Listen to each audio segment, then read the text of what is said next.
নাটোরে বিকাশ ডিস্ট্রিবিউশন হাউসের ৩.৫ লাখ টাকা আত্মসাতের পর ছিনতাইয়ের মিথ্যা নাটক সাজানোর অভিযোগে স্বাধীন হোসেন নামে এক সেলস অফিসারকে গ্রেফতার করেছে পুলিশ।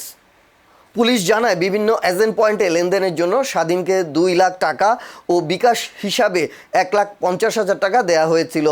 পরে তিনি দাবি করেন, সদর উপজেলার নারায়ণপাড়া এলাকায় দুর্বৃত্তরা তার টাকা ও মোবাইল ফোন ছিনিয়ে নেয়। তদন্তে পুলিশ জানতে পারে কোনো ছিনতাইয়ের ঘটনা ঘটেনি।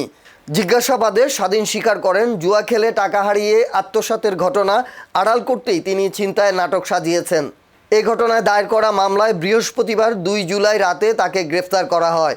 নাটোর থানার ওসি মনসুর আহমেদ জানান, আত্মসাৎকৃত অর্থ উদ্ধার এবং ঘটনায় অন্য কেউ জড়িত আছে কিনা তা তদন্ত করে দেখা হচ্ছে।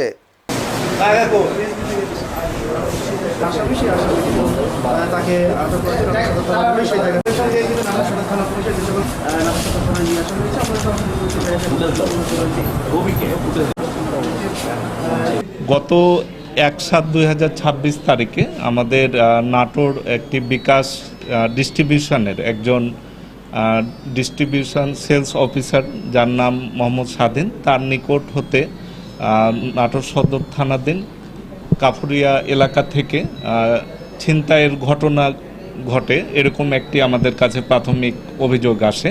২-৩ জন দুষ্কৃতিকারী ছিনতাই করে মর্মে তারা জানায়।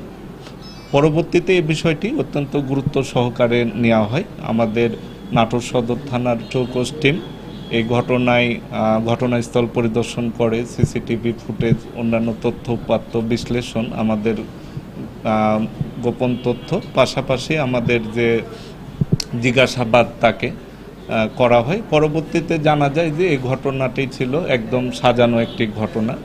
মোহাম্মদ স্বাধীন ইনি অনলাইন জুয়া খেলায় আসক্ত।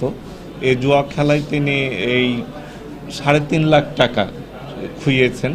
তো এই টাকাটি তিনি এখান থেকে আত্মসাৎ করার উদ্দেশ্যেই এই ছিনতাই নাটকের ঘটনা ঘটায়, নাটকটি সাজাই। তো পরবর্তীতে আমরা জিজ্ঞাসাবাদে এবং অন্যান্য তথ্য উপাত্ত বিশ্লেষণে আমরা তাকে জিজ্ঞাসাবাদের ফলে সে স্বীকার করেছে যে এই ঘটনায় সে নিজেই ঘটিয়েছে। এই ঘটনাটি ছিল সাজানো নাটক। এই ঘটনায় বিকাশের এজেন্টের পক্ষ থেকে একটি মামলা দায়ের করা হয়েছে উদ্ধারের, যেখানে টাকা দিয়েছে, আর যেখানে টাকা সে দিয়েছে সেটি উদ্ধারের আমাদের চেষ্টা চলছে।